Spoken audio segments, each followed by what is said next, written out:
আসসালামু আলাইকুম রহমতুল্লাহি বারাকাতু। সবাইকে জানাচ্ছি ঈদ মোবারক। আসলে ঈদ মোবারক জানাবো যারা কালকে ঈদ করবেন বাংলাদেশে, তাদের জন্য ঈদ, আমাদের জন্য কোনো ঈদ নাই। আসলে আমরা কি বলবো, গতকালকে যেমন ছিলাম আজকে তেমন। ঈদের কোনো ফিলিংসই নেই, ঈদের কোনো আনন্দই নেই। বিদেশের মাটিতে আপনি ঈদের কোনো আনন্দ পাইবেন না।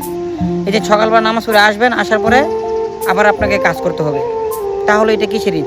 ঈদ মানে হলো কোথাও নামাজ পড়ে আসার পরে আমরা কুরবানি করব, গরু জবাই করব, তারপরে আমরা ঘুরতে যাব ঈদের পরের দিন। আর আমরা ঈদের দিন থেকেই আমাদের কাজ করতে হয়। আসলে দুর্ভাগ্য হলো আমরা যারা ডেলিভারি কাজ করি, যারা রেস্টুরেন্টে কাজ করি, যারা বড় বড় সুপার মার্কেটে কাজ করি, তাদের কোনো ছুটি নেই, তাদের ঈদের দিনেও কাজ করতে হয়। এটাই আমাদের প্রবাস। যখন আমরা টাকা ইনকাম করতে পারবো, প্রত্যেক দিনে আমাদের কাছে ঈদ লাগবে। এটাই আমাদের ঈদ। আমাদের কোনো ঈদ নাই, আমাদের ঈদের কোনো আনন্দ নাই। আমাদের ঈদের আনন্দ শুধু একটাই, টাকা। টাকা থাকলে আমাদের ঈদের আনন্দ আছে, টাকা না থাকলে আমাদের ঈদের কোনো আনন্দ নাই। এটাই বাস্তব। ধন্যবাদ।